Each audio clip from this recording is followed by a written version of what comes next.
हरे हरि बोल, हरि बोल, हरि बोल, हरि बोल। निताय गौर हरि बोल, हरि बोल, हरि बोल, हरि बोल। हरि नाम संकीर्तन की जय। सब भक्त समेत भक्तवृंद की जय। हरे कृष्णा। हरे कृष्णा। तो आप सभी का बहुत बहुत स्वागत और बहुत बहुत धन्यवाद। तो आज हमारे साथ हैं श्याम प्रिया माता जी, रचना माता जी, सुमन माता जी, प्रीति माता जी, निधि बाबा माता जी, करुणा माता जी, सुधा माता जी, अम, मोनुमिता माता जी एंड प्रीति माता जी। तो आप सभी का बहुत बहुत स्वागत। और आज है रिवीजन सेशन। तो चैप्टर 2 का है। मैं भगवत गीता की पीडीएफ जो है वो साथ में ओपन करता हूँ। तो आप लोग पहले, सबसे पहले आई थिंक निधि माता जी का है। तो that is from 14th I think.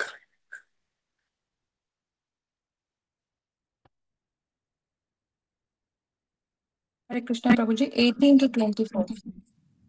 18th, okay. So we are here. तो माता जी आप पढ़िएगा। प्रभु जी पहले मंगलाचरण। Good idea, please do. I always miss. Yes. If any would like to do it. हाँ, और करें। यस। ओके प्रभु जी, मंगलाचरण करते हैं। ओम अज्ञानतिमिरान्धस्य ज्ञानञ्जनशलाकया चक्षुरुन्मिलितं येन तस्मै श्रीगुरुवे नमः। श्रीचैतन्यमनोभीष्टं स्थापितं येन भूतले स्वयं रूप कदा मह्यं ददाति स्वपदान्तिकम्।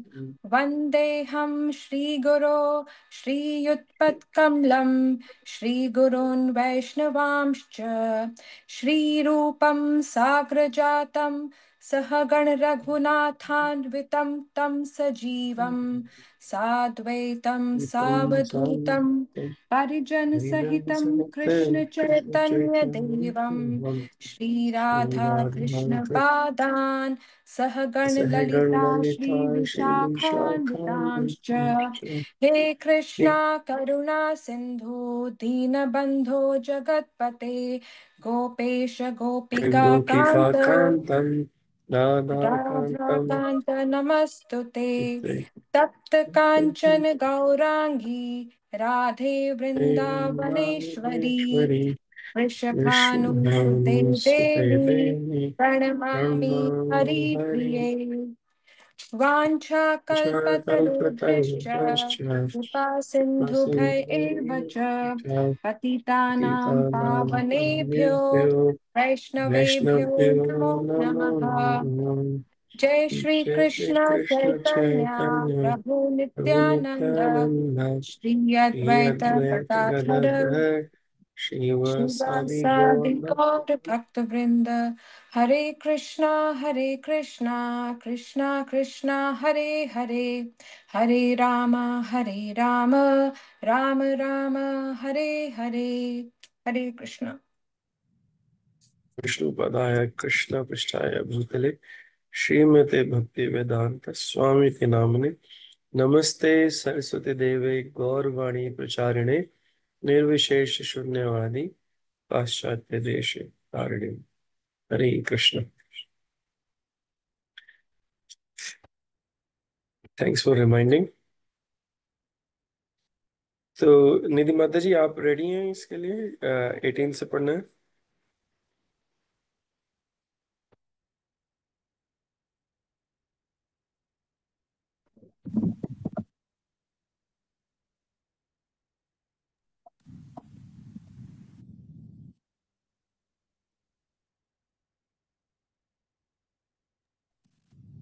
माता जी आपकी आवाज नहीं आ रही है, अगर आप बोल रहे हैं तो। प्रभु जी निधि माता जी तो है ही नहीं। है ना, समैरा नाम से उनकी डॉटर का नाम है। अच्छा, हाँ, राइट।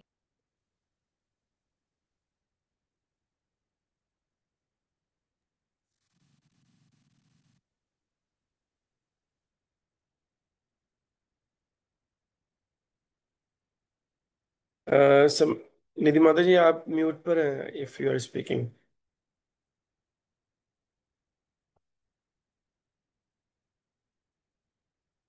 आई थिंक कुछ डिफिकल्टी है। Let's start. अंतवंत में देहा नित्यस्य शरीर नित्यस्य उक्त शरीरिणा अनाशीन अप्रमेयस्य तस्मात् युद्धस्व भारतः। अश्वानी अविनाशी सॉरी अविनाशी अप्रमेय तथा शाश्वत जीव के भौतिक शरीर का अंत अवश्य भावी है। अतः हे भरतवंशी, युद्ध करो। तो यहाँ जो भगवान कह रहे हैं वो एकदम क्लियर है कि ये भौतिक शरीर जो है वो नाशवान है। और आ, ये जो शाश्वत जीव है ना, कि जो जीव है, जो आत्मा है, वो शाश्वत है। लेकिन जो शरीर है, इसका अंत अवश्य होगा। इसीलिए अर्जुन को बोल रहे हैं भरतवंशी, युद्ध करो। तो यहाँ पर प्रभुपाद की जय, तात्पर्य प्रभुपाद के द्वारा। तो यहाँ पर प्रभुपाद बता रहे हैं सेम वही कि जो आत्मा है वो अमर है और अविनाशी है। लेकिन जो शरीर है वो नाशवान है ना, तो उसी को बता रहे हैं। और फिर क्या बताते हैं? क्योंकि जीव जिस रूप में है, ना तो उसे मारा जा सकता है, ना ही शरीर को कुछ समय तक या स्थायी रूप से बचाया जा सकता है ना। तो यहाँ पर बता रहे हैं आप जो मर्जी ट्राई कर लें, लेकिन आप इसको स्थायी नहीं कर सकते शरीर। हम कहते हैं कि इस अच्छा खाने अच्छा रहने से एज बढ़ जाती है। तो आप जो भी प्रयास करें, जो आयु है वो तो आयु रहेगी, है ना। क्योंकि शरीर जिसकी मैन्युफैक्चरिंग डेट है, उसकी एक्सपायरी डेट भी है। लेकिन जो आत्मा है, उसकी कोई मैन्युफैक्चरिंग डेट नहीं है, उसको शाश्वत बोला गया है। लेकिन शरीर की क्योंकि मैन्युफैक्चरिंग डेट है, जिसे हम कहते हैं बर्थडे, तो जो बर्थडे अगर है तो एक्सपायरी डेट भी निश्चित है। और बोलते हैं कि जो पूर्ण आत्मा है, अ, वो अपने कर्म के अनुसार, मतलब जीव जो है अपने कर्म के अनुसार। अच्छा समय, निधि माता जी, निधि माता जी, आपकी आवाज तो नहीं आ रही है, बोलिए। We can not hear you.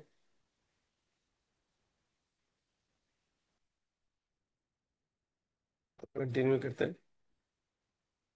तो हमें हमारे कर्मों के हिसाब से जो है हमें शरीर मिलता है। वो शरीर कोई भी हो सकता है ना। ऐसा नहीं है कि हम मानव शरीर में हैं तो हर जन्म में हम मानव ही रहेंगे।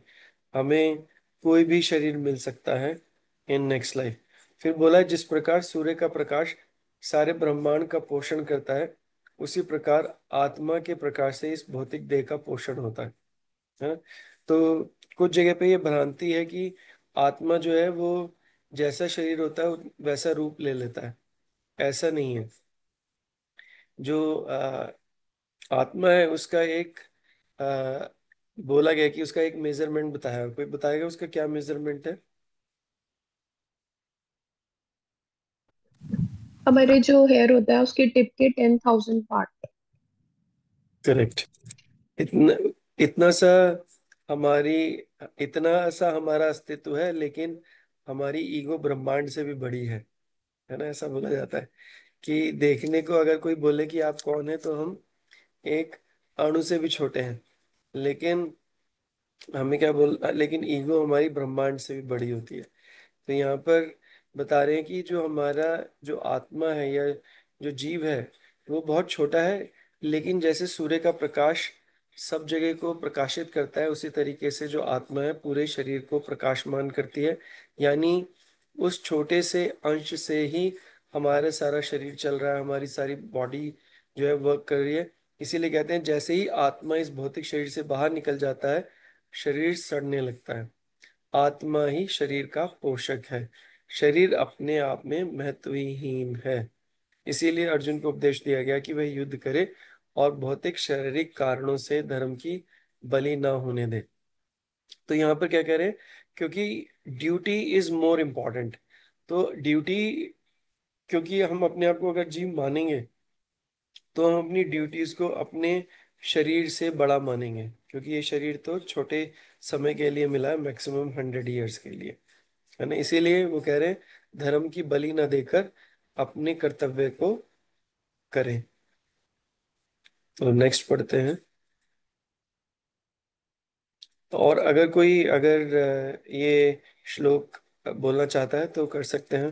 माता जी का तो माइक आई थिंक वर्क नहीं कर रहा है, तो वी कैन कंटिन्यू। 19th कोई करना चाहेगा या?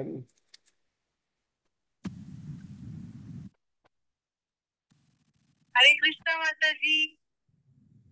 हरे कृष्ण माता जी, आवाज आ रही है अब आपकी। ओ अच्छा।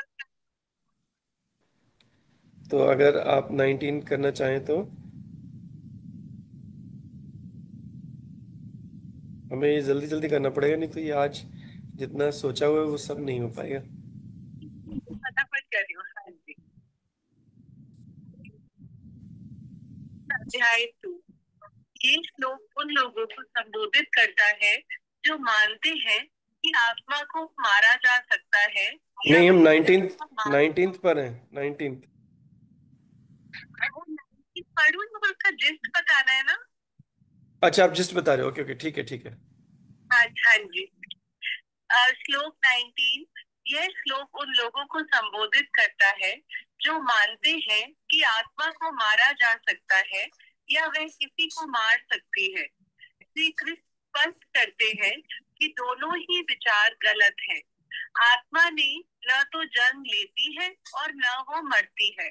इसलिए जो ये सोचता है कि वह आत्मा को मार सकता है या आत्मा को मारा जा सकता है, वह आत्मा के वास्तविक स्वरूप से अनभिज्ञ है। श्लोक 20। श्री कृष्ण आत्मा के स्वरूप के बारे में और अधिक जानकारी देते हैं। आत्मा अजन्मा है, नित्य है, शाश्वत है और पुरातन है। शरीर के मारे जाने पर भी वह नहीं मरती। आत्मा एक स्थायी इकाई है जिसका न तो कोई आदि है और न ही अंत, और वह समय के साथ विभिन्न शरीरों में निवास करती रहती है। श्लोक 21। श्री कृष्ण अर्जुन से पूछते हैं कि जो व्यक्ति जानता है कि आत्मा अविनाशी है, शाश्वत है और अजन्मा है, वह किसी को मारने के बारे में कैसे सोच सकता है। यह एक प्रश्नात्मक प्रश्न है जो अर्जुन के शोक और युद्ध करने की हिचकिचाहट को चुनौती देने के लिए है। आत्मा के वास्तविक स्वरूप की समझ से मारने का भय दूर हो जाना चाहिए, क्योंकि आत्मा स्वयं नष्ट नहीं हो सकती। श्लोक 22। यह सबसे प्रसिद्ध श्लोकों में से एक है जिसमें एक शक्तिशाली उपमा का उपयोग किया गया है। जिस प्रकार कोई व्यक्ति पुराने और जीर्ण वस्त्रों को त्याग कर एक वस्त्र धारण करता है, एक नए वस्त्र की ओर बढ़ते हुए उसे धारण करता है, उसी प्रकार आत्मा पुराने और अनुपयोगी शरीरों को छोड़कर नए भौतिक शरीरों को स्वीकार करती है। यह पुनर्जन्म की प्रक्रिया और भौतिक शरीर की क्षणिक प्रकृति को खूबसूरती से दर्शाता है। श्लोक 23। श्री कृष्ण आत्मा की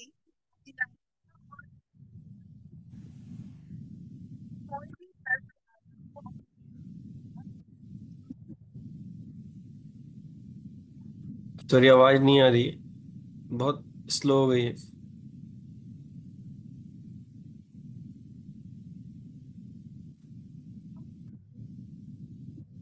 हरे कृष्णा। अविनाशिता और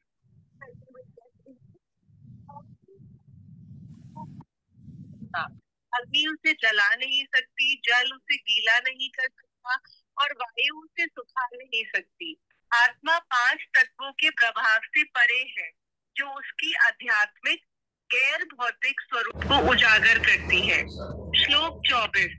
पिछले श्लोक पर आधारित श्री कृष्ण कहते हैं कि आत्मा को तोड़ा नहीं जा सकता, यह ज्वलनशील नहीं है और इसे गीला या सूखा नहीं किया जा सकता।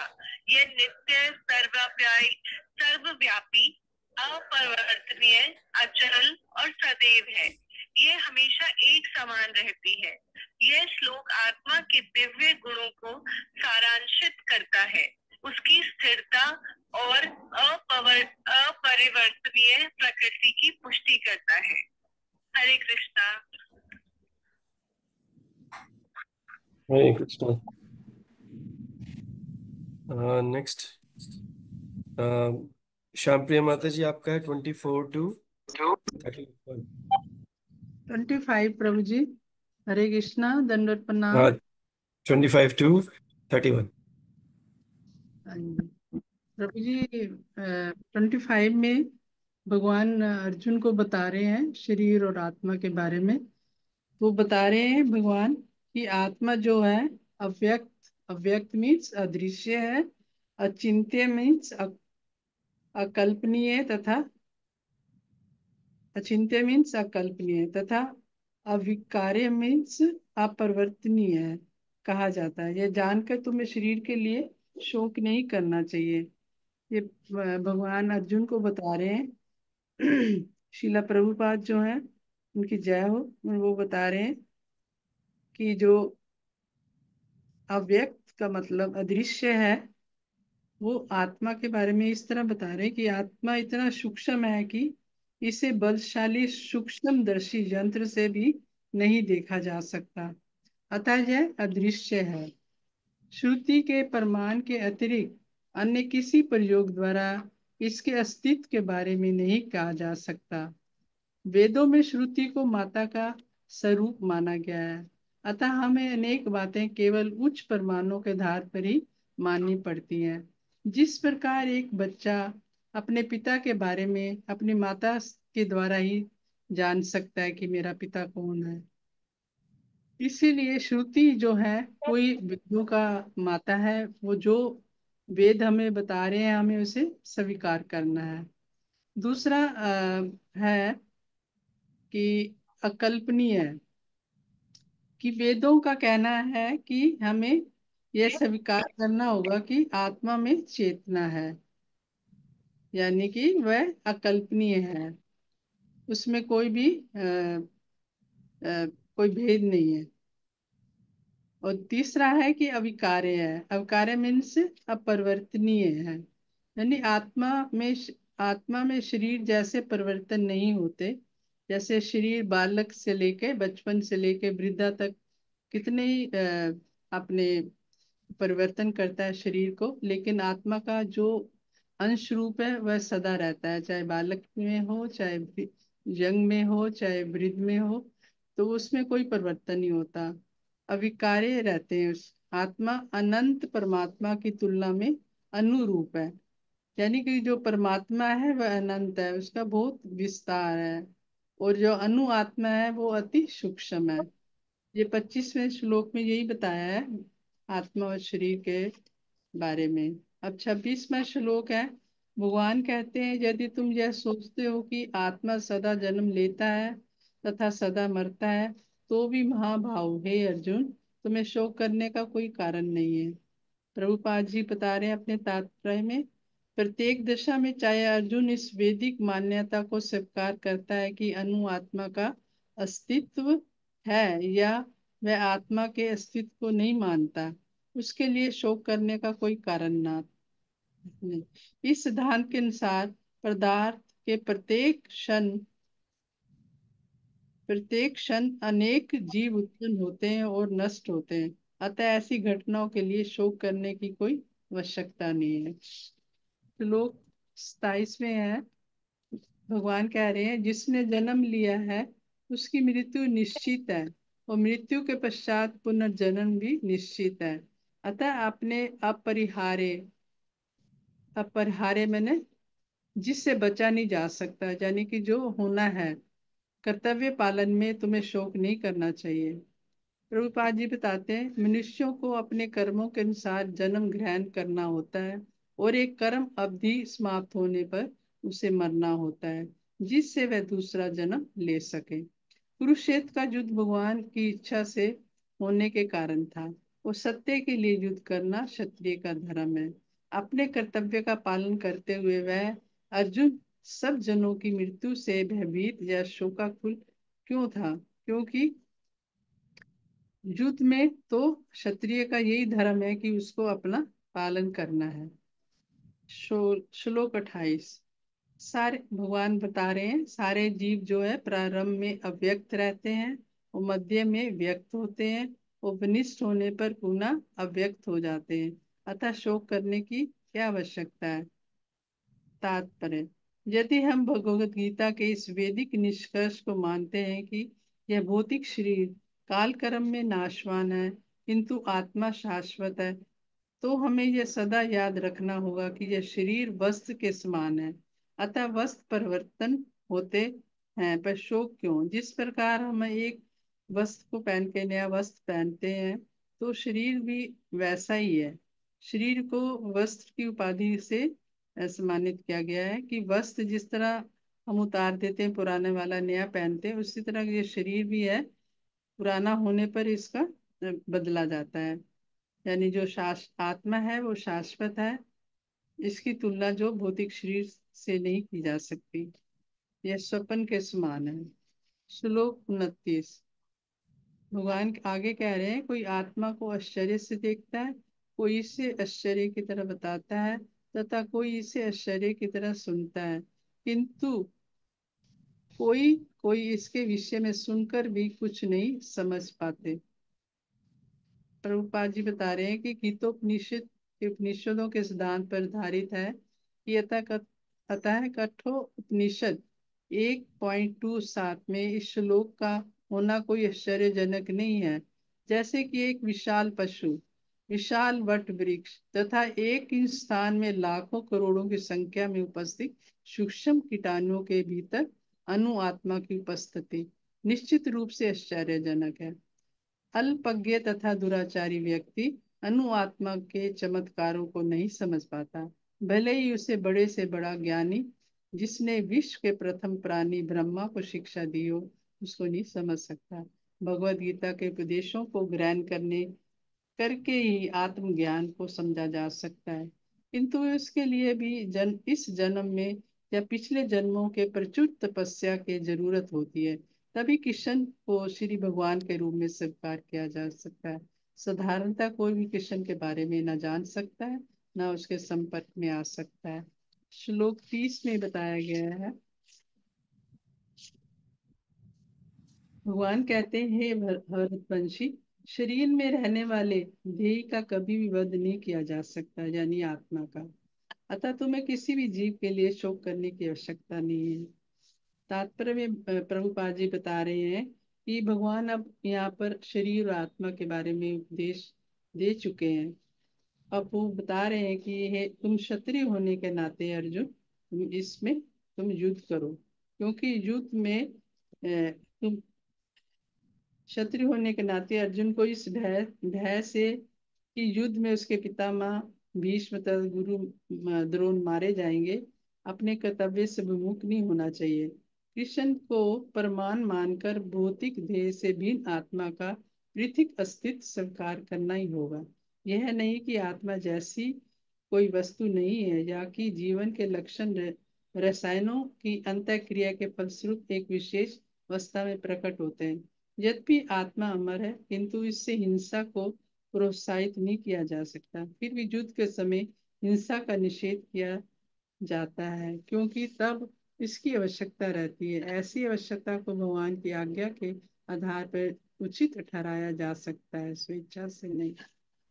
श्लोका 31। भगवान आगे कहते हैं क्षत्रिय होने के नाते अपने विशिष्ट धर्म का विचार करते हुए तुम्हें जानना चाहिए कि धर्म के लिए युद्ध करने से बढ़कर तुम्हारे लिए कोई कार्य नहीं है, अतः तुम्हें संकोच करने की कोई आवश्यकता नहीं है।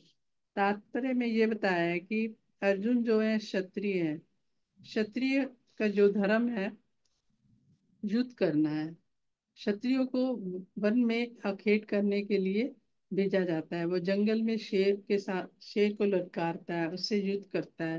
वो शेर को मार कर वह राजसी ढंग से उसकी राजसी ढंग से उसका अंत्येष्टि की जाती है। ये प्रथा अभी भी जयपुर में चल रही है, पालन करते हैं इस क्षत्र।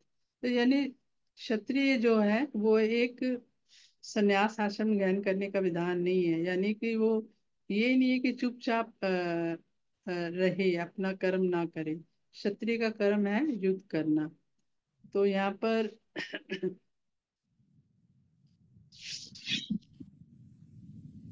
यहाँ पर यही बताया गया कि जो हमारे वर्ण आश्रम में 4 जो आश्रम है उनमें जो क्षत्रिय है वो दूसरे स्थान पर है। उसको अपना कर्म से विमुख नहीं होना चाहिए। उसे युद्ध भूमि में युद्ध करना है, चाहे वो अपने सगे संबंधी क्यों ना हो।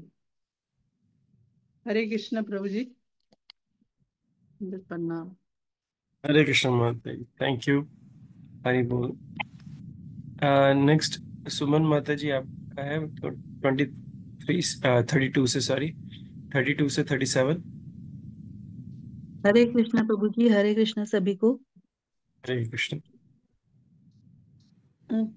प्रस्तुत श्लोक में प्रभुपाद जी बताते हैं कि जैसे कि 4 वर्णों में ब्राह्मण, क्षत्रिय, वैश्य, शूद्र है, तो क्षत्रिय का धर्म होता है कि वह युद्ध करे। तो इस श्लोक में अखिल कोटि ब्रह्मांड नायक कृष्ण अर्जुन से कहते हैं कि हे पार्थ, वे ही क्षत्रिय सुखी हैं जो स्वतः ही खुद ब खुद ही युद्ध के अवसर जिनको प्राप्त होते हैं, जिससे जब वे युद्ध में अगर जीत जाते हैं, वीर गति को प्राप्त होते हैं, तो उनके लिए स्वर्ग के द्वार स्वतः ही खुल जाते हैं। और ऐसे अपने आप प्राप्त हुए और खुले हुए स्वर्ग के द्वार रूप इस तरह के युद्ध को कुछ विरले भाग्यशाली क्षत्रिय लोग ही प्राप्त कर सकते हैं। इसमें वो कहते हैं कि ये जो युद्ध है इसमें दोनों ही स्थितियों में तुम्हारे लिए लाभकर सिद्ध होने वाला है। अगर तुम जीते जी अगर तुम युद्ध करते हुए तुम्हें वीर गति प्राप्त हुई तो तुम्हें स्वर्ग प्राप्त होगा, और अगर तुम जीत गए तो यहाँ पृथ्वी लोक का सुख भोगोगे।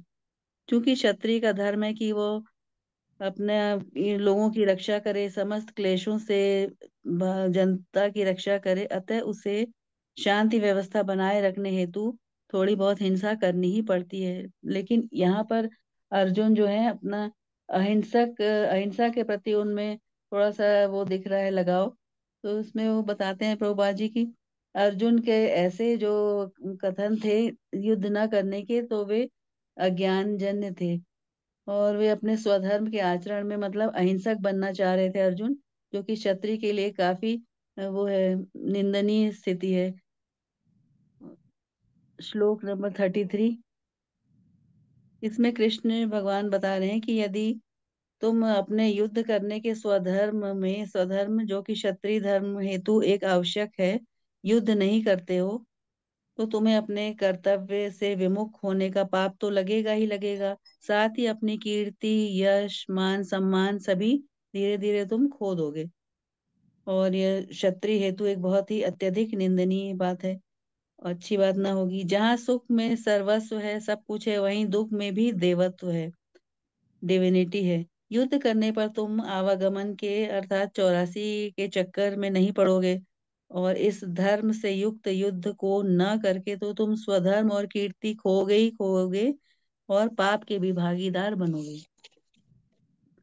श्लोक नंबर 34 में प्रभुपाद जी के श्लोक में जो कृष्ण भगवान ने कहा है, सभी लोग जो अगर तुम युद्ध नहीं करोगे तो तुम्हारी हर जगह अपकीर्ति होगी, और सभी लोग तुम्हारी चिरकाल तक रहने वाली अपकीर्ति का वर्णन करेंगे, अर्थात काफी समय तक तुम्हारे विषय में जो तुम्हें सुनने में अच्छे नहीं लगेंगे ऐसे वचन कहेंगे, गर्हित वचन कहेंगे। और सम्मानित तथा माननीय व्यक्ति हेतु अपयश और कीर्ति मृत्यु से भी बढ़कर होती है। आज भी अपने आज भी अपने पद से तुम विमुख होकर, आज भी जैसे बहुत ये बड़े बड़े ऋषि मुनि हैं, उन्होंने अगर अपने कर्तव्य से अपने पद से विमुख हुए तो उन्हें काफी अपमानजनक स्थिति का सामना करना पड़ा है। जैसे कि विश्वामित्र, पराशर, निमि, श्रृंगी आदि ऋषियों की गणना होती है जो अपने कर्तव्य में खरे नहीं उतरे। 35 नंबर के श्लोक में कृष्ण भगवान कहते हैं और जिनकी दृष्टि में पहले तुम बहुत अधिक सम्मानित थे, यानी तुम्हारा बहुत ज्यादा मान सम्मान, तुम्हारी कीर्ति दूर दूर तक व्याप्त थी, अब तुम लघुता को प्राप्त होगे।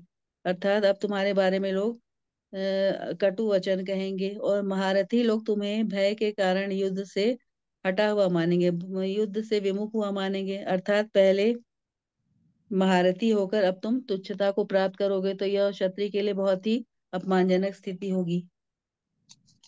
36वें श्लोक में कहते हैं कि तुम्हारे जो शत्रु है, वैरी है, वो तुम्हारे सामर्थ्य की निंदा करेंगे, और शत्रु द्वारा अपनी अपकीर्ति सुनकर तुम्हें बहुत ही अधिक कष्ट होगा, और तुम्हें बहुत से न कहने योग्य वचन कहेंगे। इससे अधिक और दुख क्या होगा। यह तो जग की रीति ही है कि यदि किसी का समय खराब चल रहा हो, तो एक दोष के दिखते ही चारों ओर से निंदा और अपयश की झड़ी सी लग जाती है।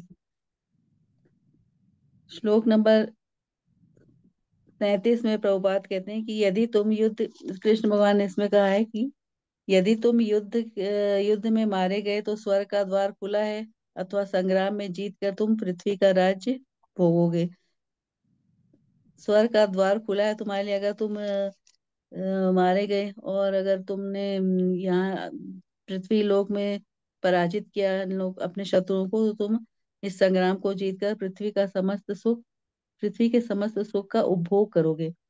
और यद्यपि अर्जुन के पक्ष में विजय तो निश्चित न थी, फिर भी उसे युद्ध करना ही था, क्योंकि यदि वह युद्ध में मारा भी गया तो स्वर्ग लोक को उसको जाना ही जाना था। इसलिए कृष्ण उसको हर तरफ से उसका उत्साह वर्धन करने के लिए उसे तरह तरह के सुझाव दे रहे थे कि दोनों ही स्थितियों में तुम्हारे लिए लाभकारी होगा युद्ध करना। हरे कृष्ण। एक्चुअली जीत तो निश्चित थी, क्योंकि जहां भगवान है वहीं श्री है, वहीं लक्ष्मी है। हम्म, उनकी जीत तो हम्म, पक्की थी, लेकिन अर्जुन के लिए कहा जाता है कि वो ये मान सकते थे कि उन्हें नहीं पता कि जीत होगी या हार होगी, है ना। तो जहाँ भगवान है वहाँ हमेशा विजय ही होगी। लेकिन यस, अर्जुन के लिए यह था कि उसको नहीं पता था कि मैं जीतूंगा या हारूंगा। इसीलिए भगवान कहते हैं इसकी चिंता मत करो कि युद्ध का निर्णय क्या होगा, अपने कर्तव्य के कारण आपको युद्ध करना ही होगा। लेकिन उनकी विजय निश्चित थी। हम्म। और बीच में आपने कुछ एक श्लोक में बोला कि कुछ नाम लिए थे आपने, और बोला कि जैसे कि वो उनको जैसे कटु कि वचन प्रभु का। जी, जैसे जी, मैं वो उनका उदाहरण दी, जैसे विश्वामित्र अपनी तपस्या में खरे नहीं उतरे थे, तो इस तरह के 2-3 उदाहरण दिए थे। हाँ, लेकिन बीच में एक इंसिडेंट है, बट ओवरऑल तो उनको बहुत ही मतलब महर्षि माना जाता है। तो वो बीच हम्म। में हाँ थोड़ा सा एक एपिसोड जरूर है, but not to the level जो यहाँ पर बोला जा रहा है। हाँ, इसमें युद्ध की बात कही जा रही है, उनके तपस्या के लेवल की बात थी। हाँ, और वो भी वन इंसिडेंट था, उससे उनका पूर्ण ऐसा नहीं है। हम उनको एक अच्छे अच्छे महर्षि के तरह उनको याद करते हैं, ना कि उनके उस एक हम्म, इंसिडेंट की वजह से, है ना। इसीलिए मैं कह हम्म, रहा था। ओके। हम्म। तो थैंक यू माता जी, थैंक यू सुमन माता जी। नेक्स्ट प्रीति माता जी, 38 to 42। हरे कृष्णा प्रभु जी। हरे कृष्ण। हाँ, मेरा 38 से 42 दिया हुआ नंबर। इसमें 38 में इन्होंने बताया है, ये भगवान ने अर्जुन को बोलते हैं कि अर्जुन तुम युद्ध करो। और यहाँ उन्होंने बताया है कि कृष्ण भावनामृत के लिए किया गया कोई भी कार्य ना तो उसको हमें ये सोच के करना चाहिए कि हमें सुख देगा या दुख देगा, लेकिन अगर हम कृष्णा भावनामृत का कोई भी कार्य करते हैं तो वो बोलते हैं कि अर्जुन को कि वो हमेशा हमें सुख ही प्रदान करता है। जिस प्रकार अगर हम किसी कार्य को करने के लिए अगर अपने 100% एफर्ट्स लगाते हैं तो वहां पे हमें ये रहता है कि हम उसमें सक्सेस होंगे। और अगर सपोज हम सक्सेस नहीं भी होते हैं तो हमको ये लगता है कि कम से कम अपने हमने 100% तो अपना दिया था, तो इसलिए हमें उस चीज की दुखी नहीं होता है। तो वो हमें जो भी कार्य हमें लग रहा है कि हम कर रहे हैं, हमें कृष्णा भावनामृत का नाम लेते हुए, कृष्ण भगवान का नाम लेते हुए हमें उस कार्य को और जो भी चुनौतियां आती हैं उसको हम पूरा कर सकते हैं। तो जिस तरीके से अर्जुन यहाँ पे चाह रहे थे कि वो इस युद्ध को लड़े ना, और वो किसी भी तरह मतलब जो भी मेरे सारे रिलेटिव्स हैं मेरे को उनको मारना ना पड़े, और किसी भी तरह मैं इस चीजों से बच जाऊं, तो वो लड़ने के लिए घबरा रहे थे। तो प्रभु ने बोला कि देखो ये जो तुम कार्य कर रहे हो, तो ये इस विषय में ये मत सोचो कि ये तुम जो कार्य करने जा रहे हो, वो युद्ध करने जा रहे हो, वो तुम्हारे लिए कोई गलत है, या तुम कुछ दुश्मनी ले रहे हो, या तुम कुछ गलत कार्य कर रहे हो क्योंकि अपनों को मार रहे हो। क्योंकि जो आत्मा है वो तो एक ही है, लेकिन जो शरीर है वो बार बार हम चेंज करते हैं। तो उन्होंने बोला है कि जो मनुष्य जीवन है वो आज भी है इस धरती पे, कल भी था और कल भी रहेगा। तो हमारी जो आत्मा है वो हमेशा एक ही रहती है। तो जैसे इसमें बताया गया है कि अगर आप वो डर रहे हैं कि भीष्म पितामह जो इतने उनसे वो हैं, बड़े हैं, तो उनको मुझे मानना पड़े, तो वो बोल रहे हैं कि तुम इसके लिए डरो मत। तुम ये सोचो कि तुम जो कर रहे हो उसके कारण उनका शरीर ही जाएगा, मतलब आत्मा उनकी रहेगी। तो आप ये मत सोचिए कि आप कुछ गलत कार्य कर रहे हो। तो कृष्ण भगवान के अगर हम शरण में हैं तो हमसे कोई भी चीजों की गलतियां नहीं होंगी अगर हम वो कार्य कर रहे हैं। और हमें जो आगे हमें डर रहता है कि हम आगे सुख आएगा या दुख आएगा, तो जब हमें ना तो बहुत सुख में हम बहुत खुश हो जाते हैं या हम दुख में बहुत दुखी हो जाते हैं, तो हमें ये होने की भी जरूरत नहीं है। और जब हम अगर कृष्ण भगवान का नाम लेके कोई भी कार्य करें, कुछ भी करें, तो हमारा वो जो डर रहता है, एक फियर रहता है, वो भी खत्म हो जाता है और हम एक न्यूट्रल लेवल पे रहते हैं कि हमको ज्यादा खुशी भी नहीं है, ऐसा हमको नॉर्मल रहता है। फिर 40 में उन्होंने बताया है कि एक्चुअली कर्म। यहाँ पर ये भी है जी जी कि जब जी हम बाबू अथॉरिटी के अंडर में, अथॉरिटी के जी। रूल्स के अनुसार कोई कार्य कर रहे हैं तो उसमें फिर कोई पाप नहीं लगेगा। जैसे कि हम करेक्ट, कहते हाँ हैं हाँ कि जो सोल्जर है वो बॉर्डर पे, क्योंकि वो जो उस हाँ देश के हाँ। जो प्राइम मिनिस्टर है या प्रेसिडेंट है उसके ऑर्डर पे कर रहे हैं, तो इसीलिए उसको जी कोई पाप नहीं लगेगा उस लैंड ऑफ द लॉ, मतलब right law right. Of the land के हिसाब से, है ना? राइट। करेक्ट, जैसे हमारे लिए प्रभु हैं, तो उन्होंने जब बोला है तो मतलब वो कार्य गलत नहीं होगा। और 40 में यस, उन्होंने बताया है कि जी प्रभु जी। कंटिन्यू करिए। जी जी। कर्म हमेशा कृष्ण जी के हित में करना चाहिए। अगर हम कोई भी कार्य पूरा करना चाहते हैं तो हमें पूरी तरह उसमें लग जाना चाहिए। जिस तरीके से हमने कृष्ण के लिए थोड़ा भी अगर कार्य कर रहे हैं, तो हमें पता है कि उसका फल हमको मिलना ही है। अगर इस भौतिक जगत में जैसे हम आए हैं, तो हमारा ये अगर जितना हम पूजा करते हैं, जितना भी हम कृष्ण भगवान को जानते हैं, समझते हैं, और जितना भी हम ये इसमें रहेंगे, तो हमारे लिए ये हमारे लाइफ के लिए क्रेडिट होता जाएगा। अगर हमने इस जन्म में अपने हम सपोज हम चले जाते हैं, तो हमें जो नेक्स्ट जन्म मिलेगा वो भी हमको क्रेडिट होके नेक्स्ट जन्म वैसा ही मिलेगा कि हम अच्छे जगह जन्म लेंगे। अगर हम इंसान रूप में हैं तो हम एक अच्छे जन्म जन्म लेते हैं, या जो भी रूप में है तो हम अच्छी जगह जाएंगे जहाँ पे हम अगर भगवान का नाम इस जन्म में सुन रहे हैं, तो अगले जन्म भी हमारा वैसे ही रहेगा। तो ये है जो भगवान ने बताया है कि वो नेक्स्ट जन्म तक भी आपको वैसा ही रहेगा, कि ये क्रेडिट होता जाएगा। जो दूसरी चीजें हमारी क्रेडिट नहीं होती, बट हमारे लिए ये जो है, हम कुछ भी कर लें वो हमें नेक्स्ट जन्म में नहीं मिलेगा, लेकिन कृष्ण भावना अमृत को समझते हैं तो हमें नेक्स्ट जन्म तक हमें वो जरूर मिलता है। फिर 41 में उन्होंने ये बताया कि इस कर्म योग में जो भी कृष्ण भावना अमृत में लगे रहते हैं, उसे अपने परिवार, मानवता, राष्ट्रीय बंधन वाले कार्य करने की आवश्यकता नहीं पड़ती है। पूर्व में किसी भी कार्य को वो शुभ और अशुभ कर्मों से नहीं तौलते हैं। वो हमेशा जानते हैं कि हम जो कार्य करें वो सही है। और कृष्ण भावना अमृत में संलग्न हो तो उसे अपने कार्यों से शुभ फल के लिए ही हम प्रयत्न करते हैं। हम कोई भी गलत कार्य करना नहीं चाहते।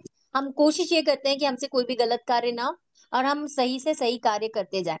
कृष्णा भावना अमृत वाला व्यक्ति जानता है कि वासुदेव या कृष्ण समस्त प्रगट कारणों के मूल कारण है।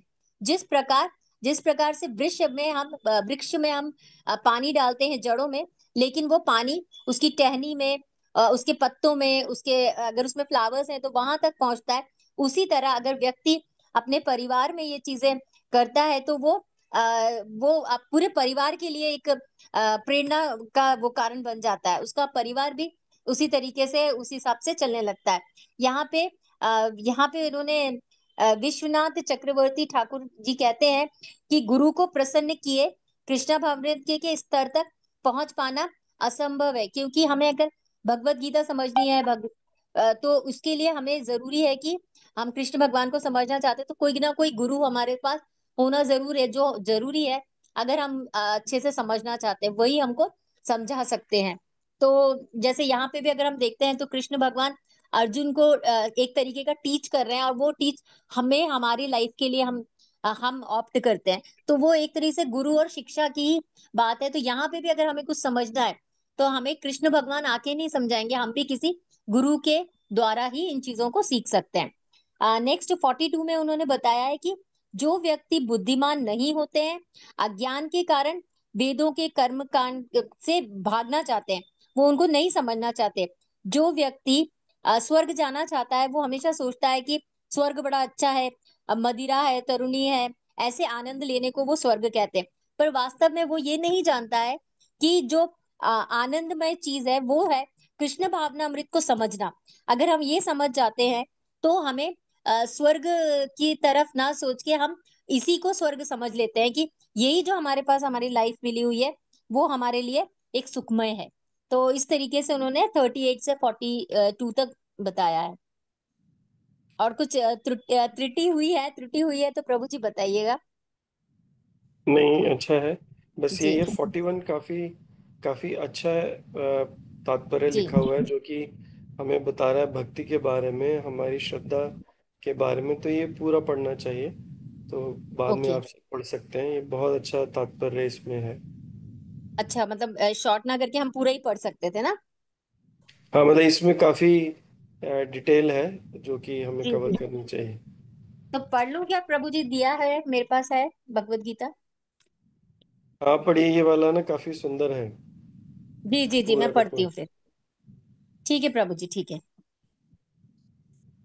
रीड करूं क्या? करिए करिए। अच्छा। तात्पर्य या दृढ़ श्रद्धा की कृष्ण भावना अमृत द्वारा मनुष्य जीवन के सर्वोच्च सिद्धि प्राप्त कर सकेगा। व्यवसायिक बुद्धि कहलाती है। यहाँ कहा गया है, श्रद्धा शब्दे विश्वास कहे सुदृढ़ निश्चय, कृष्ण भक्ति फैल केले सर्वकर्म कृत है। श्रद्धा का अर्थ है किसी अलौकिक वस्तु से अटूट विश्वास। जब कोई कृष्णा भावना अमृत के कर्म कार्यों में लगा होता है तो उसे परिवार, मानवता, राष्ट्रीयता से बंध कर कार्य करने की आवश्यकता नहीं होती है। पूर्व में किए गए शुभ अशुभ कार्यों के फल ही उसे सकाम कर्मों में लगाते हैं। जब कोई कृष्णा भावना अमृत में संलग्न हो तो उसे अपने कार्यों के शुभ फल के लिए प्रयत्नशील नहीं होना पड़ता। जब कोई कृष्णा भावना अमृत में लीन होता है तो उसे सारे कार्य आध्यात्मिक सब धरलता धरातल धरातल। पर होते हैं, क्योंकि उनमें अच्छे या बुरे का दायित्व नहीं रहता। कृष्णा द्वै- भावना अमृत कृष्णा भावना अमृत की सर्वोच्च सिद्धि देहात्मा बुद्धि का त्याग है। कृष्णा भावना अमृत की प्रगति के साथ क्रमशः यह अवस्था स्वतः प्राप्त हो जाती है। कृष्णा भावना भवित व्यक्ति का दृढ़ निश्चय ज्ञान पर आधारित है। वासुदेव सर्वम इति सा महात्मा सदुर्लभ। कृष्णा भावना भवित व्यक्ति अत्यंत दुर्लभ जीव है जो भली भांति जानता है कि वासुदेव या कृष्ण समस्त प्रगट कारणों के मूल कारण है। जिस प्रकार वृक्ष की जड़ें सींचते व स्वतः पत्तियों टहनी में जल पहुंच जाता है, उसी तरह कृष्णा भावना भवित होने पर मनुष्य प्रत्येक प्राणी की अर्थात अपने परिवार, समाज, मानवता के सर्वोच्च सेवा कर सकता है। यदि मनुष्य के कर्मों से कृष्ण प्रसन्न हो जाए तो प्रत्येक व्यक्ति संतुष्ट होगा।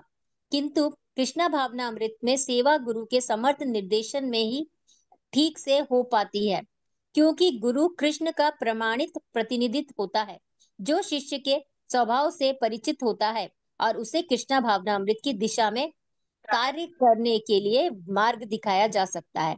अतः कृष्णा भावना अमृत के दश होने के लिए मनुष्य को दृढ़ता से कर्म करना होगा और कृष्ण के प्रतिनिधि हाँ, बस अभी है ना, लिफ्ट रुकी है आज्ञा का शायद। हाँ। पालन। जी। उसे हम्म। गुरु के आदि उपदेशों के जीवन का लक्ष्य मान लेना चाहिए। शील विश्वनाथ चक्रवर्ती ठाकुर के अनुसार ही प्रसिद्ध प्रार्थना के उद्देश्य दिए हैं। गुरु की दृष्टि से भगवान की प्रसन्नता होती है। गुरु को प्रसन्न किए बिना कृष्ण भावनामृत के स्तर तक पहुंच पाने असंभव है। अतः मुझे उनको चिंतन करना चाहिए जो दिन में 3 बार अपनी कृपा की याचना करनी चाहिए और अपने गुरु को सादर नमस्कार करना चाहिए। किंतु यह सद्गुण पद्धति देहांतरित से परे सिद्धांतिक रूप में नहीं वरन व्यवहारिक रूप में पूर्ण आत्मा ज्ञान पर निर्भर करती है। जब सकाम कर्मों से इंद्र तृप्ति की कोई संभावना नहीं रहती, इसका मन दृढ़ नहीं है, वही विभिन्न सकाम कर्मों की ओर आकर्षित होता है। जी प्रभु जी।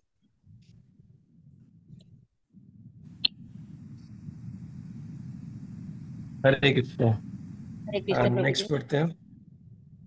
रचना माता जी आपके हैं नेक्स्ट। यस प्रभु जी। हरे कृष्णा सभी को। थैंक यू सो मच प्रभु जी एंड माता जी for giving us opportunity to discuss. We are just here the monkeys of Srila Prabhupada, because जो भी हमने सीखा है वो by Prabhupada, by his divine grace, A C Bhaktivedanta Swami Prabhupada के परपट से हम सीख पाए हैं। तो हम उसी को मैं कोशिश करूंगी अपने वर्ड्स में थोड़ा सा डिस्कस कर पाए। Thank you so much. और जैसे माता जी ने अभी बताया, जो इन कंटेक्स्ट विद वर्स 42 में, कि जो व्यक्ति जो अल्प बुद्धि होते हैं, जिनका बुद्धि कम होती है, वो लोग जो वेदास की फ्लारी लैंग्वेज होते हैं, जो उससे काफी अटैच हो जाते हैं। जिसमें यहाँ पे बताया है यम इमाम पुष्पिताम वाचम। तो ये जो पुष्पिताम वाचम है, जो फ्लारी लैंग्वेज ऑफ वेदास होते हैं, उससे वो काफी अटैच हो जाते हैं और उनको लगता है कि इसके परे कुछ है ही नहीं। जो वेदों में लिखा है उसी में वो जो वेदास में जो कर्म कांड के जो है जो लिखे हुए हैं, उसमें वो उसी को वो ठीक से फॉलो करते हैं और वो समझते हैं कि इसके इसके ऊपर कुछ है ही नहीं। और उनका मेन जो गोल होता है वो होता है इंद्रिय तृप्ति और भौतिक ऐश्वर्य, मतलब जो भी सेंस एंजॉयमेंट करते हैं, और वो सिर्फ अपनी खुशी के लिए सब कुछ जो भी कर्म कांड करते हैं, वो इस जीवन में अच्छे पद पे पहुंचने के लिए या अपने भौतिक सुखों के लिए सभी वो कर्म कांड के जो भी जो वेदास में लिखे हुए हैं वो चीजें फॉलो करते हैं। और उनको लगता है कि इसके अलावा इसके परे कुछ है ही नहीं। जैसे इसमें लिखा हुआ है क्रिय विशेष बहुलान भोग ऐश्वर्य गतिम प्रति, मतलब जो वो समझते हैं कि जो ये लाइफ है, हमें भगवान ने एक लाइफ दी है, उसको हमें ठीक से एंजॉय करना है, उसमें हमें ठीक रास्ते पे चलना है। और अगर हम अच्छे कर्म करेंगे तो हमें अच्छा फल मिलेगा। हमारी जो बुद्धि है, जो अल्प बुद्धि होती है, उसी में अटक जाती है कि हम अच्छे कर्म करेंगे तो हमें अच्छे फल मिलेंगे। तो in a one way it is very right कि हम अच्छे कर्म करते हैं, अच्छे कर्म कांड करते हैं तो हमें अच्छे मिलेंगे, लेकिन उससे हमारी जो बुद्धि है बहुत ही संकुचित हो जाती है, बहुत ही अल्प।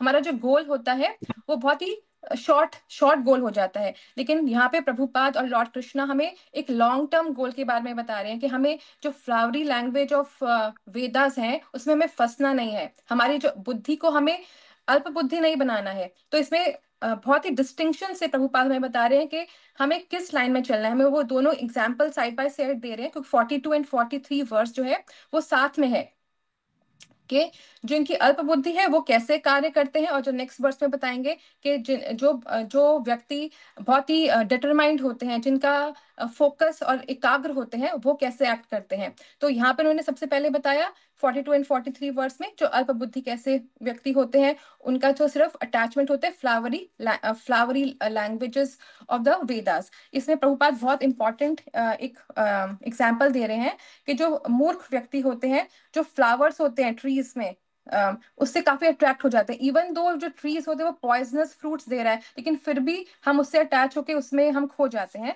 तो हमको ऐसा नहीं करना।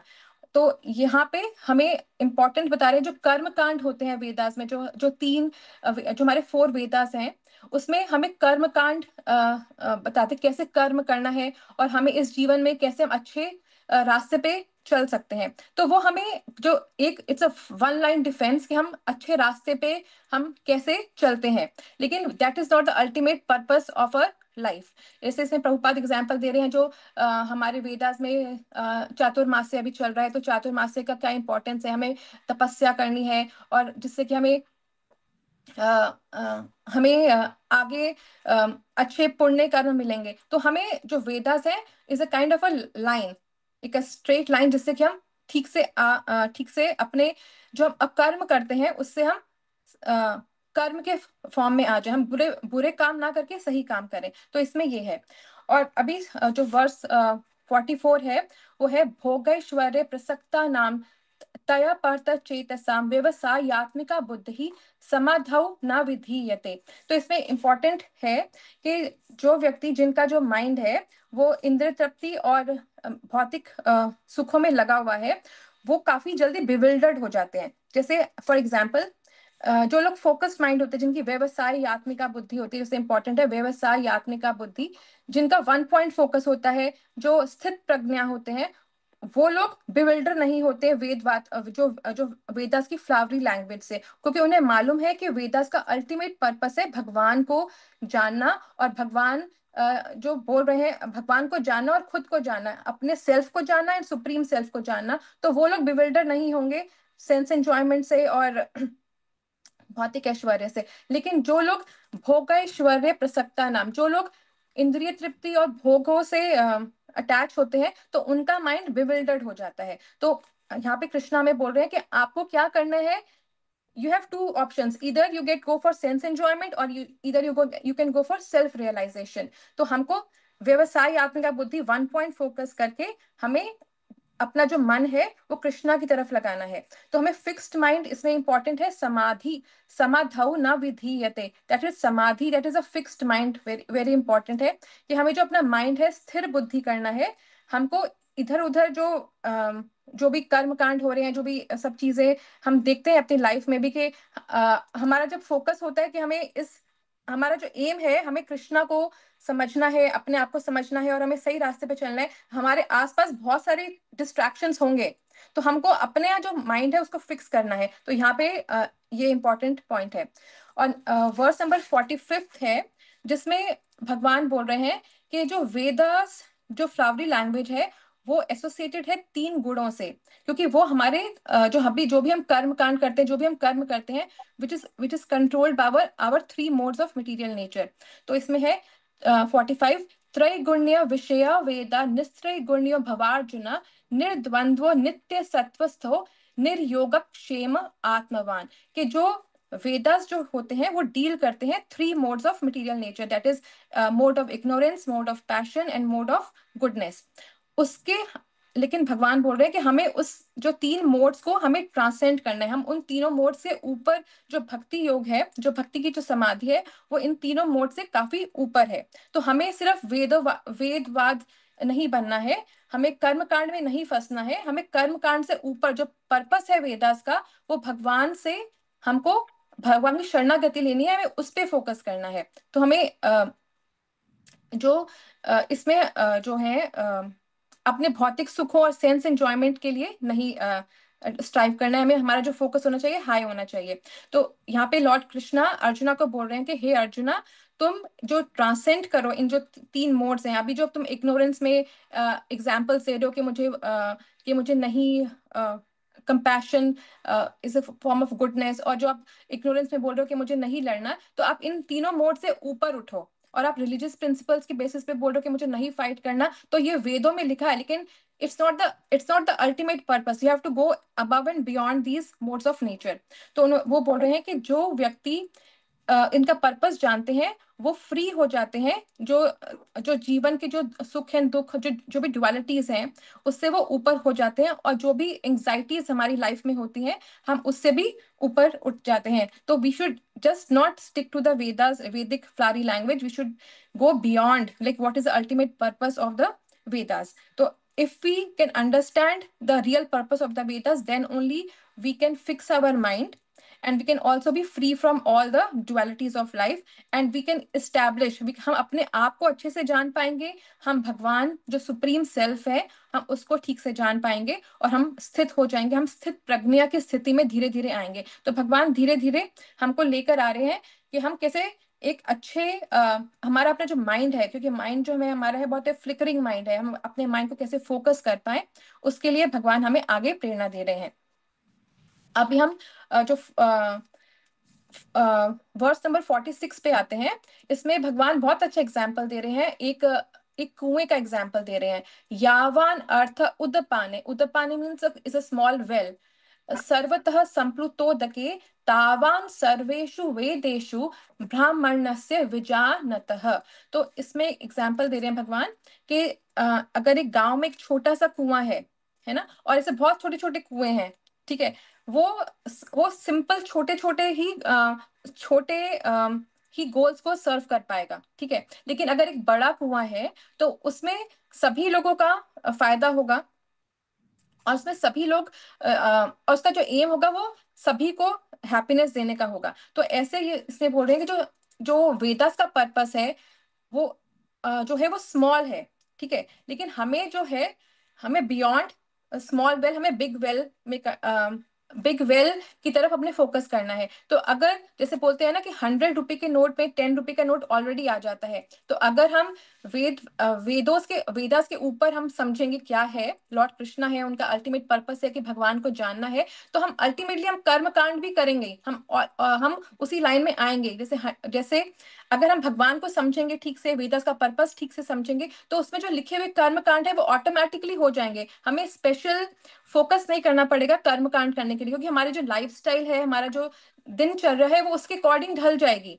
तो अगर हम फोकस हाई करेंगे तो छोटे छोटे पॉइंट्स अपने आप बड़े पॉइंट में मिल जाएंगे। तो हमें भगवान यहाँ पे एग्जाम्पल दे रहे हैं कि जो भी all purposes served by a small well can at once be served by a great reservoir of water. तो हमें छोटे छोटे काम नहीं, कर्म कांड में हमें नहीं फंसना, छोटे छोटे कर्म कांड हमें नहीं करने होंगे, हम बड़े पर्पस की तरफ जाएंगे।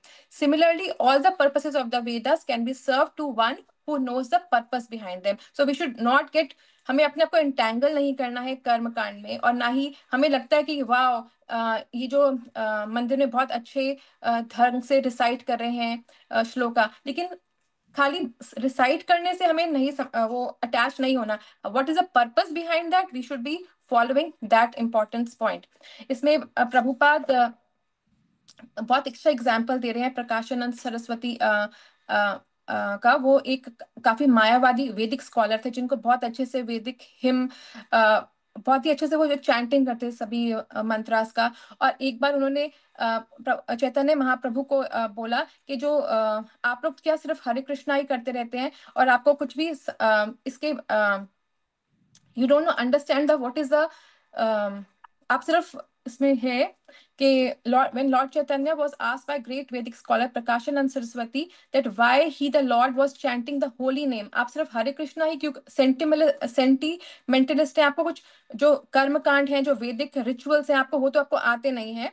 तो the Lord replied that his spiritual master, जो भगवान के जो लॉर्ड चैतन्य महाप्रभु के उनके जो गुरु थे, उन्होंने उनको बोला his spiritual master had found him to be a great fool and thus asked him to chant the holy name of Lord Krishna। तो अगर हम लॉर्ड कृष्णा का होली नेम चैंट करते हैं तो उसमें सभी कर्मकांड अपने आप ही आ जाते हैं। ठीक है, तो हमको सिर्फ वेदों की फ्रारी लैंग्वेज में नहीं फंसना, हमें उसके ऊपर का जो पर्पस है हमें वो समझना है। तो इस बात से जो प्रकाशानंद सरस्वती थे, वो लॉर्ड चैतन्य महाप्रभु से बहुत ही इम्प्रेस हो गए कि जो जो कृष्णा के डिवोटी होते हैं उसमें सब कुछ नॉलेज अपने आप ही आ जाती है, उनको शोकेस नहीं करना पड़ता अपनी नॉलेज का। तो ये इंपॉर्टेंट पॉइंट है। और दूसरा कि जो जो कृष्णा के जो डिवोटीज होते हैं वो बहुत ही हम्बल होते हैं। हमें यहाँ लॉर्ड चैतन्य महाप्रभु के लाइफ से सीखना चाहिए कि he is so humble. Even उनको सब कुछ मालूम था, उनको वेदास की अच्छी नॉलेज थे, उनको निमाई पंडित कहा जाता था कि उनको काफी सब कर्मकांड सभी वेदास की अच्छी नॉलेज थी, लेकिन then also he was understanding the real purpose of Veda is to know God, to understand himself, the self and the super self, supreme self। तो यहाँ पे हमको लॉर्ड चैतन्य महाप्रभु की लाइफ से हमें सीखना है कि हमें भगवान को समझना है और हमेशा भगवान के नाम में हमें रस ढूंढना है, जो पर्पस है वेदा का। और फिर हम वर्स नंबर 47 पे आते हैं। वर्स नंबर 47 बहुत ही फेमस वर्स है, जो हम हमेशा हमने महाभारत में भी सुना था। इसमें है कर्मण्यवाधिकारस्ते माँ फलेषु कदाचन माँ कर्म फल हेतुर्भुः माते संगोस्त्व कर्मणि। ये बहुत ही इंपॉर्टेंट वर्स है। इसमें भगवान हमें 4 पॉइंट्स बता रहे हैं। इसमें जो इंपॉर्टेंट 4 पॉइंट्स है वो है कर्मण्यवाधिकारस्ते, कि हमारा जो कर्तव्य है वो है खाली अपनी ड्यूटीज को परफॉर्म करना। माँ फलेषु कदाचन, हमारा हमारा जो है we are not entitled to the results of the action. हमारा ये गोल नहीं है, हम जो कर्म करते हैं हमें ये नहीं सोचना कि हमें इसका रिजल्ट क्या मिलेगा। हमें अपने सिर्फ अपना जो फोकस है, अपना जो समाधि है, अपना फिक्स्ड माइंड है, वो सिर्फ अपने कर्म करने में लगाना है। हमें अपना माइंड और अपना हार्ट ये नहीं सोचना कि हमें इसके बाद में रिजल्ट क्या मिलेगा, इसमें हमें नहीं सोचना। और फिर है माँ कर्म फल हेतुर्भुः। तो इसमें हमें ये भी इंपॉर्टेंट पॉइंट है कि हमें कभी भी ये नहीं सोचना चाहिए कि we are the cause of our the results. मतलब हमें ये नहीं सोचा कि ये मैंने काम किया। जैसे हम कुछ काम करते हैं तो we always feel from inside के I should get a recognition that I did this work. तो भगवान बोल रहे कि हमें कभी ये नहीं सोचना चाहिए that I am the doer of this work. हमें ये नहीं कभी सोचना चाहिए कि you should always think that you are just the servant, you are given the opportunity to do it, but never think that you are the person behind it and who did it. So भगवान 3 point important बोल रहे हैं कि we should always, हमारा जो right है सिर्फ कर्म करने का राइट है, हमारा राइट नहीं है कि उसका रिजल्ट क्या होगा। थर्ड, हमें ये भी नहीं सोचना कि we are the person behind that action. तो you should be very humble, learning from lord Chaitanya Mahaprabhu. And the fourth है माते संगोस्व कर्मणि। हमें ये कभी अटैच नहीं होना कि हमें ये ड्यूटी नहीं करनी है। कभी कभी हमें लगता है ना कि हमें क्या मिलेगा, हमें हमें क्या, कुछ तो मिल नहीं रहा, तो why should we do the service.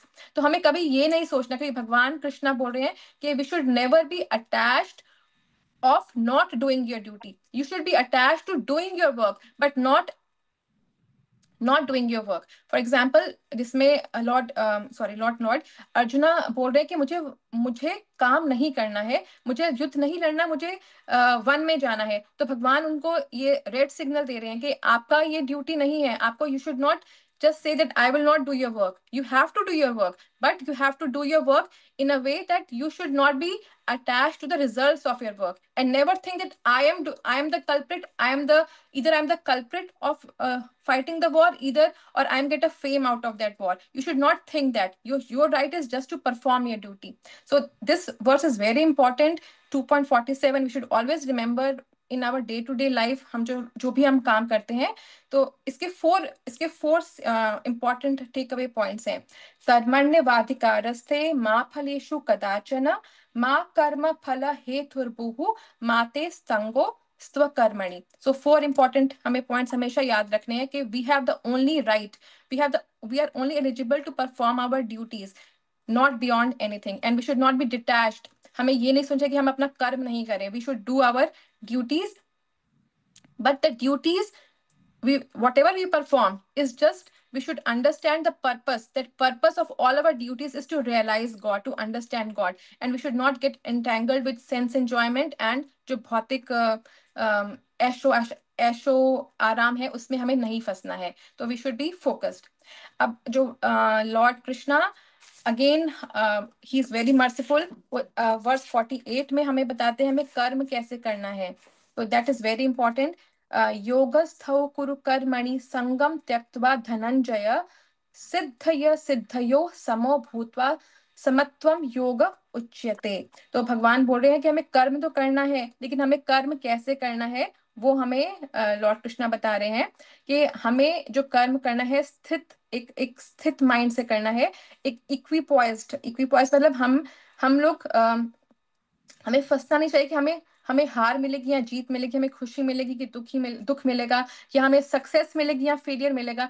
हमको इसमें नहीं फंसना है, हमें सिर्फ अपनी ड्यूटी करनी है एज अ इक्विपाइज। जैसे हम सभी को आज ड्यूटी मिली है कि we should by our teachers कि वी हैव टू रिवाइज। तो हमको ये नहीं सोचना चाहिए कि हम अच्छा बोलेंगे, हमें गंदा बोलेंगे, बिकॉज कृष्णा नोज हमें कितना आता है, हम उतना ही बोल पाएंगे। तो we should just perform our duties as we are assigned. तो इसमें हमें लॉर्ड कृष्णा में यही सिखा रहे हैं कि हमें अपने कर्म को अच्छे से करना है और अपने आप को जो माइंड है उसको फिक्स करके करना है। We should not be bewildered by distractions जो हमारे आसपास आ रहे हैं।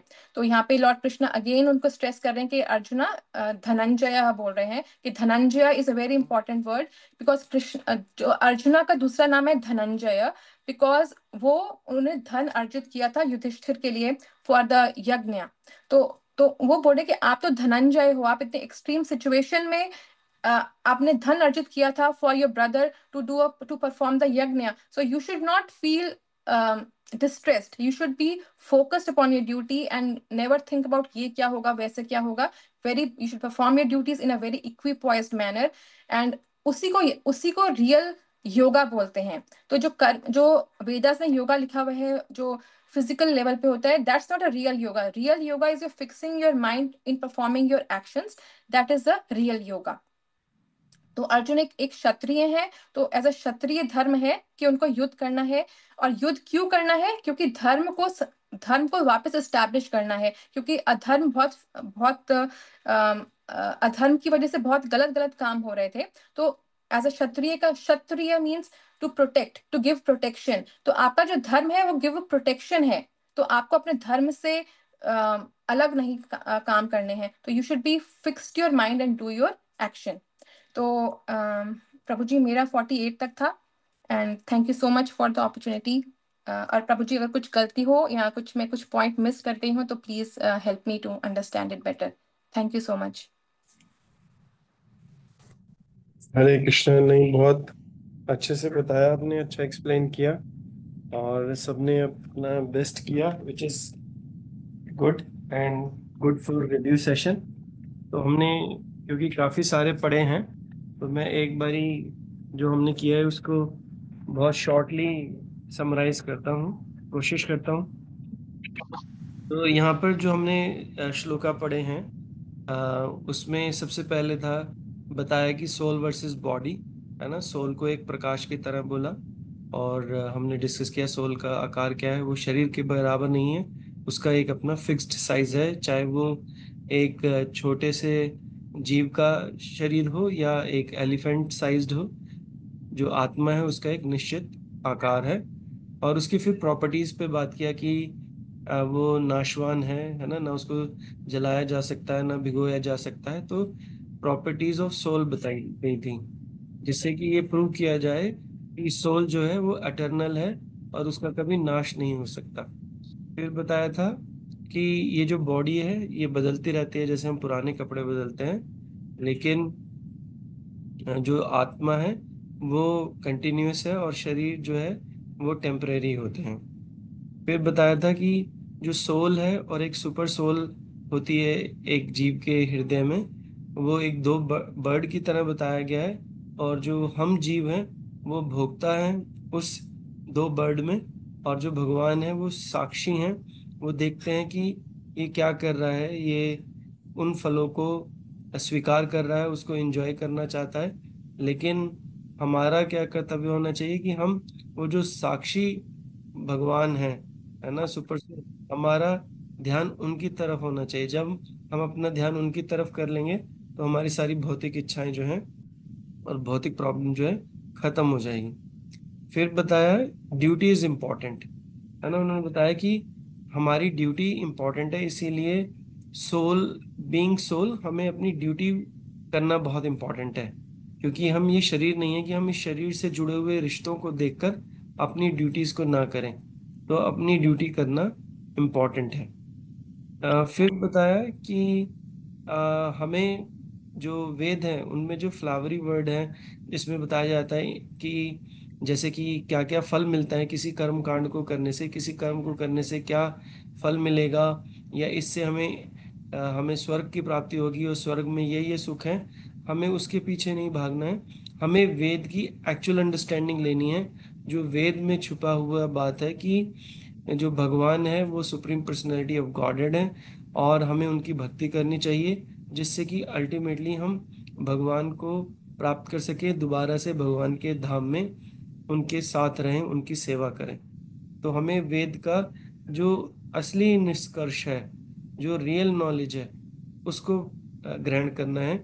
हमें स्मॉल और टेम्परेरी बेनिफिट्स के पीछे नहीं भागना है ना, कि हम कर्मकांड करके स्मॉल और टेम्परेरी बेनिफिट्स के पीछे भागें और बिगर पिक्चर को, बिगर गोल को भूल जाएं, वो नहीं करना है। फिर बोला ड्यूटी विद डिटैचमेंट, है ना। तो ड्यूटी करनी है, लेकिन कोई अटैचमेंट नहीं रखना है उससे। उससे हमें सुख होगा या दुख होगा, ये हमारे लिए अच्छा है या बुरा है। ड्यूटी हमें करनी है as a duty, without thinking कि उसका फल क्या मिलेगा। और ड्यूटी ना करने का कोई ऑप्शन नहीं है। कहते हैं इवन एक जो साधु है उसको भी अग्नि तो जलानी ही पड़ती है ना। अब उसको भी खाना तो खाना ही पड़ेगा, उसको खाना तो बनाना ही पड़ेगा। तो एक जब साधु बिना ड्यूटी के नहीं रह सकता, बिना कर्म के नहीं रह सकता, तो हम कैसे रह सकते हैं? और बीइंग गृहस्थ, हमें अपने सारे कार्य करने चाहिए, बट हमें डिटैचमेंट के साथ करने चाहिए। डिटैचमेंट का मतलब अपनी ड्यूटी मानकर करना है, जिससे कि हम जो है धृतराष्ट्र ना बने, कि हम अपने किसी भी सुख के लिए, चाहे वो बच्चों के लिए हो या समाज में प्रतिष्ठा हो या कुछ हो, उससे इतना अटैच हो जाए कि हमें गलत भी सही लगने लगे। इतना अटैचमेंट नहीं होना चाहिए हमें। As a duty and responsibility समझकर कार्य करना चाहिए, मोह करके नहीं करना चाहिए। और एक बोला था व्यवसायिक बुद्धि, उसका मतलब है कि जैसे एक बिजनेसमैन होता है, वो कितना फोकस्ड होता है कि उसको हमेशा प्रॉफिट लेना है। और हमारे लिए सबसे बड़ा प्रॉफिट क्या है? कि हम भगवान का नाम जाप लें और भगवान से अपने संबंध को और निखारें और स्ट्रांग करें। यही हमारा लाभ है, यही हमारा बिजनेस है ना। Our business is to pray Krishna, to chant Krishna, है ना। तो ये हमारा बिजनेस है, यही हमें करना है। क्योंकि जब हम ये करते हैं तो जो सारी चीजें हैं वो अपने आप ही मिल जाती हैं। यहाँ पर ही बताया था ना कि अगर आप भगवान से अटैच्ड हैं, भगवान के लिए, भगवान की सेवा के लिए कार्य कर रहे हैं, तो जो आपको जो चाहिए वो तो अपने आप उपलब्ध हो जाता है ना। तो ये उसका सार है, जो सारे हमने श्लोक डिस्कस किए। मैंने कोशिश की जितना मैं ध्यान कर पाया कि क्या क्या समराइज था, तो वो मैंने कोशिश की आपके साथ शेयर करने की। अगर कोई और कुछ ऐड करना चाहता है और बता सकते हैं, जो पॉइंट हमने मिस कर दिया हो, या कोई पॉइंट ज्यादा स्ट्रांगली किसी को लगा हो टेक अवे आज का, कि ये पॉइंट दोबारा से रिमाइंड हुआ, बहुत इंपॉर्टेंट है मेरे लिए। हरे कृष्ण प्रभु जी। हरे कृष्ण। एक्चुअली वो पॉइंट हम लोग को शायद मिस कर रहे हैं, जहां पर आत्मा की जो डेफिनेशन भगवान ने बताया है कि आत्मा कैसे है, हम्म। कैसे उनको समझा जा सकता है कि आत्मा क्या है, शरीर क्या है और आत्मा क्या है, जो डिफरेंस है उसमें, राइट। वो वाला पार्ट। हाँ, आप वो कहना चाह रहे हैं, जो आत्मा बताया था कि वो ही चेतना है ना। जब तक आत्मा शरीर में है तभी तक वो चेतना है। और हम हाँ, बीमारियों से बचे हुए हैं, हम एक्टिव हैं, सारे कार्य कर रहे हैं। आत्मा जैसे ही निकल जाती है तो शरीर से भी दुर्गंध आने लगती है। राइट, ये पॉइंट इंपॉर्टेंट है। Thank you. एंड आत्मा की जो पार्ट, मतलब आत्मा का जो डेफिनेशन है, जो आत्मा आत्मा क्या है, आत्मा को भिगाया नहीं जा सकता, तोड़ा नहीं जा सकता, जलाया नहीं जा सकता, सुखाया नहीं जा सकता। ये सब जो पॉइंट्स है वो थोड़ा सा डिस्कस हो जाएगी तो रिवाइज और अच्छे से हो जाएगी हमारी। हाँ, हमने वो प्रॉपर्टीज डिस्कस की थी। इस सब का सार यही है कि आत्मा जो है वो शाश्वत है, एटर्नल है ना। कभी उसका क्षय नहीं होता है, और वो एटर्नल है, भगवान का अंश है, हमेशा से रही है, उसकी कोई मैन्युफैक्चरिंग डेट नहीं है। और कोई कुछ भक्त बताना चाहेगा, कोई पॉइंट जो इम्पोर्टेंट था, उसको रिवाइज में दोबारा बोलना हो?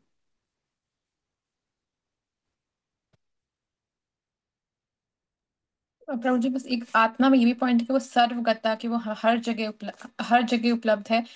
ये मतलब लिविंग नॉन लिविंग सब में एक आत्मा है, मतलब एक सोल है सभी के अंदर।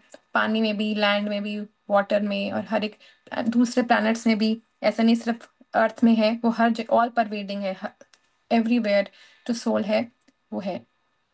नहीं, उसका मतलब ये था कि हर जीव में सोल है, और वो जो जीव है वो हर जगह हो सकते हैं और होते हैं। इवन सूर्य के अंदर भी जीव है। हमें लगता है कि वहाँ पे इतना टेम्परेचर है तो वहाँ कोई जीव नहीं होगा, लेकिन वहाँ पर भी जीव है, क्योंकि हर किसी का शरीर उसके अकॉर्डिंग ही मिला है।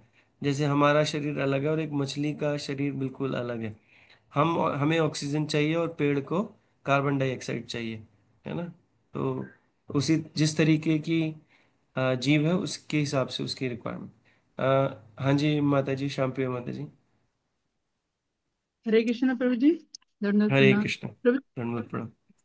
जैसा कि अभी श्लोक में आया है ना कि आत्मा जो है एक बड़े पशु में और एक बड़े पेड़ में में भी उसी रूप में है, और लाखों और करोड़ों जो छोटे छोटे जंतु हैं उनमें भी आत्मा है।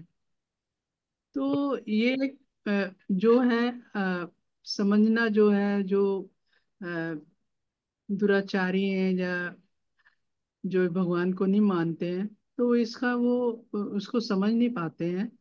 तो कि आत्मा की वैल्यू क्या है वो नहीं समझते हैं। आत्मा को वो एक साधारण शरीर की तरह मानते हैं। तो जो कि शरीर और आत्मा में काफी शरीर शाश्वत नहीं है, आत्मा शाश्वत है।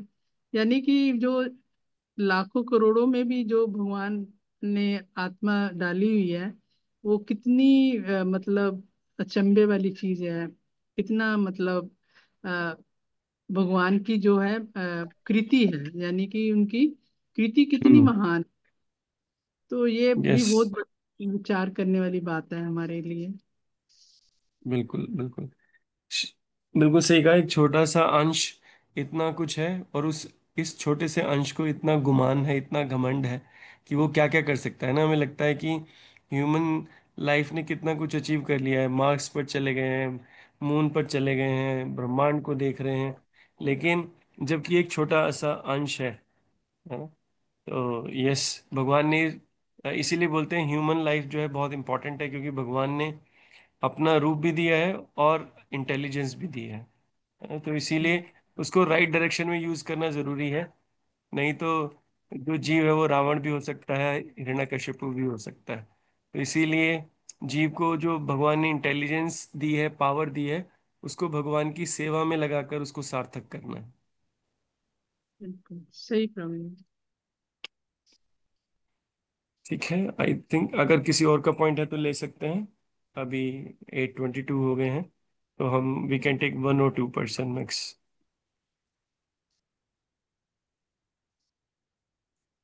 तो चलिए, आई थिंक बहुत अच्छा सेशन रहा। एक रिवीजन हो गया चैप्टर 2 का लार्जली, और अच्छे डिस्कशन हुए। सो आप सभी का बहुत बहुत धन्यवाद। फिर नेक्स्ट वीक मिलते हैं वेडनेसडे को। आज एक्चुअली सुमुखी ललिता ऑफिस से आते हुए थोड़ा लेट हो गई, और उनको कुछ काम था ज़रूरी। तो फिर ये सेवा आज मुझे मिल गई, और अच्छा लगा, आप सबसे इंटरेक्शन हुआ, आप सबसे कुछ सीखने को मिला। तो फिर मिलते हैं नेक्स्ट वीक। हरे कृष्णा। हरे हरे कृष्ण। कृष्ण।